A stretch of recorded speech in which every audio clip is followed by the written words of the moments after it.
Souffrir pour être femme. Quand on pense aux femmes du Mali, on pense à nos beaux boubous, à nos belles couleurs, à notre beauté qui est légendaire, à la joie de vivre. Mais alors pourquoi souffrir pour être femme? Je vais vous raconter l'histoire de 3 filles.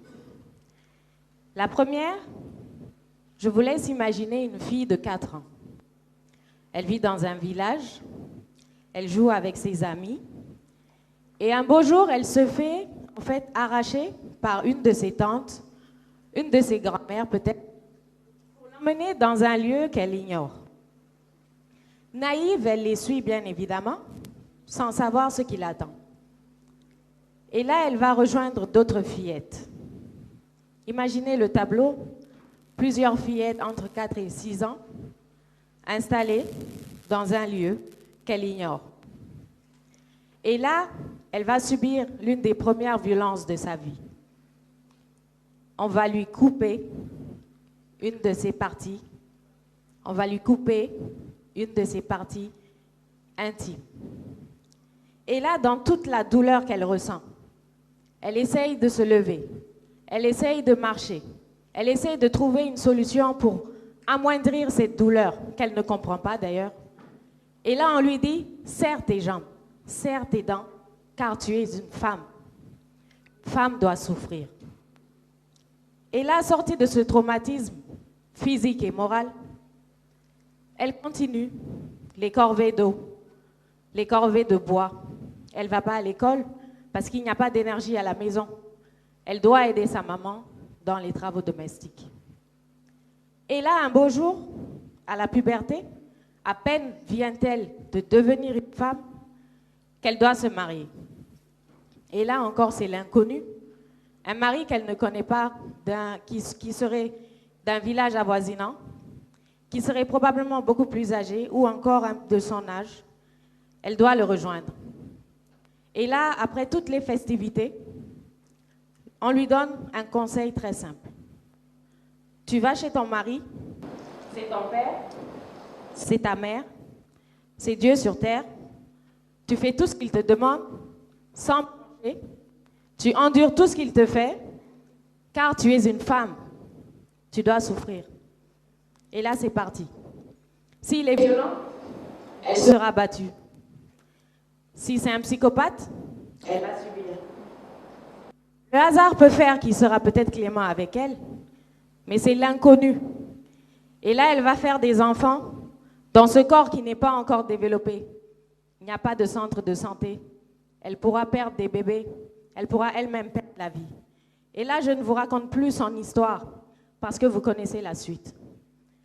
Et il y a une deuxième fille qui fuit le mariage précoce. Elle n'a pas échappé à l'excision, mais elle refuse de marier cet homme qu'elle ne connaît pas. Et là, c'est l'aventure. Elle vient dans la grande ville. C'est l'inconnu. Elle va être employée dans une famille. Et là, elle va subir encore des violences. Mais elle saura endurer parce que c'est une femme. Et elle pourra être violentée.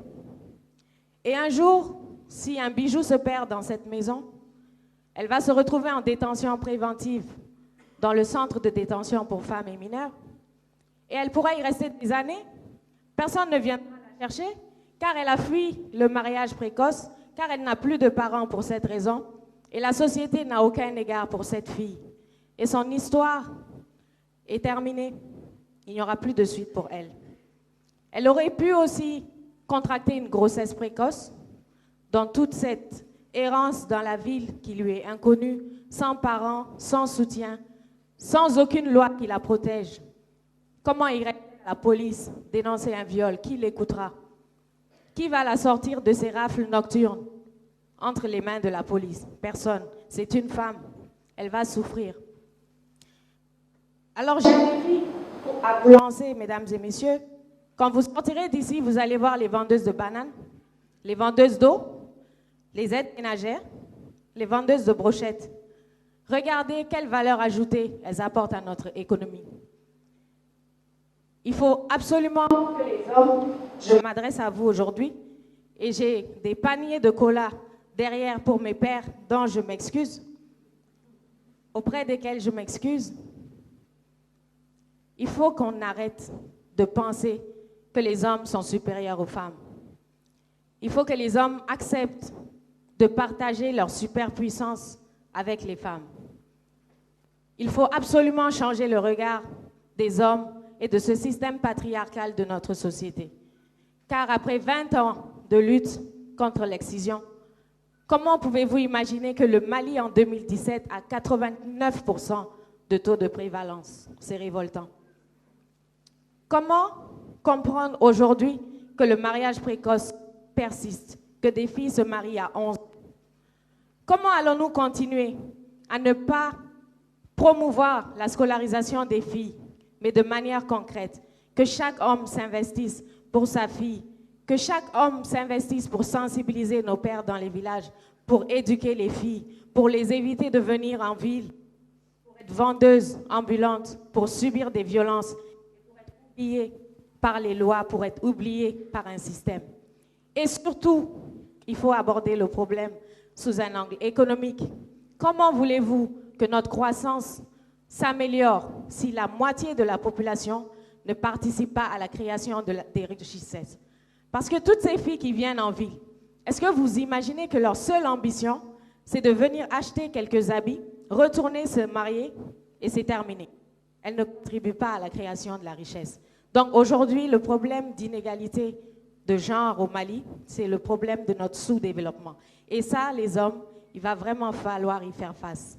Mais avant tout ce que je vous demande d'abord de faire, c'est de cesser toute forme de violence. Mais surtout, de vous investir dans l'éducation de vos filles. De ne pas dire à vos filles, ah non, non, non, va voir ta maman, ça n'est pas mon problème. Non, tout le problème d'une fille concerne autant la maman que le papa.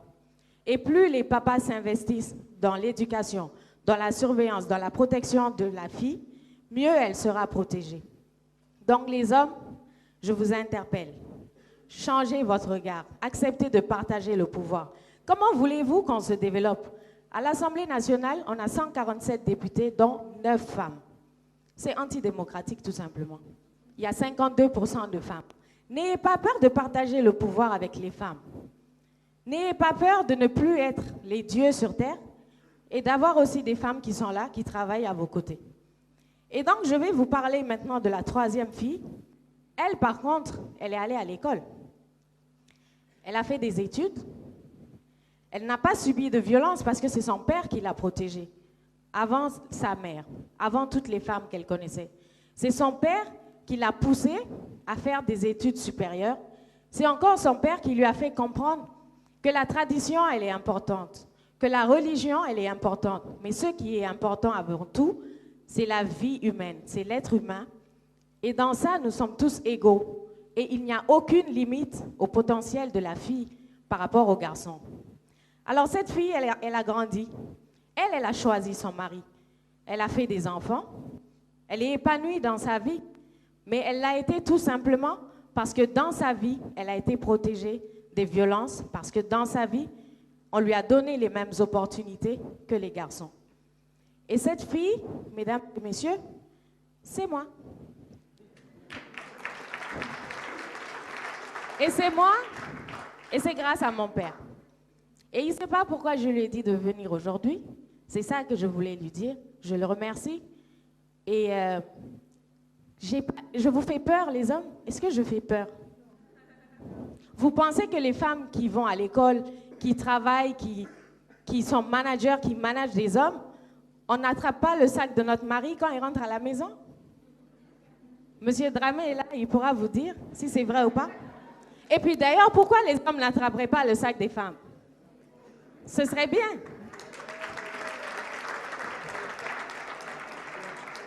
Tout simplement pour vous dire qu'il n'y a pas de raison d'avoir peur des femmes qui sont ambitieuses ou des femmes qui ont le pouvoir.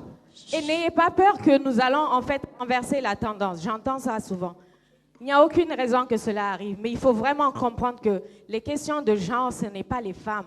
Le problème du genre, le problème de discrimination et d'inégalité dans notre pays est la première cause de notre pauvreté aujourd'hui. Et tant qu'on ne va pas régler cela, la moitié de la population ne pourra pas développer le Mali sans l'autre moitié.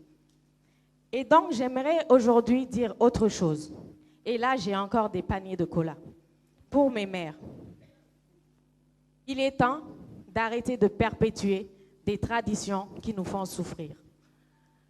Ta fille vient te voir en te disant qu'elle a été battue par son mari. Tu lui dis, moi j'ai vu pire, retourne. Ta fille est née un peu chétive, tu peux quand même lui faire subir l'excision. Pourquoi? Et donc, je crois qu'en Bambara, on dit il faut aussi qu'en tant que femme, nous prenions notre responsabilité pour sortir de ce statut d'infériorité, pour sortir en fait de ce système qui fait de nous des victimes et que nous-mêmes, à certains moments, nous perpétuons. Parce que la violence, je vous dis, elle peut causer... La violence est le premier frein à tout développement et épanouissement de la femme et de la fille. Et donc, à nous aussi, les femmes, nous avons notre partition à jouer. Et donc, j'invite vraiment les hommes dans cette salle à changer votre regard sur les filles, mais à changer votre regard sur toutes ces filles. Vous allez sortir, vous allez... Et c'est elle le Mali. Quand on dit 52% de la population est féminine, elle a moins de 15 ans. Et elle n'est pas loin, elle est là. Elle ne contribue pas à créer de la richesse. Elle ne rapporte aucune valeur ajoutée. Et tant que ça se passera ainsi, on ne se développera pas. Mais avant tout, mesdames et messieurs, cessons toute forme de violence et de discrimination à l'endroit des femmes et des filles. Et cessons de perpétuer ces pratiques traditionnelles néfastes qui ne nous permettent pas d'avancer aujourd'hui. Je vous remercie.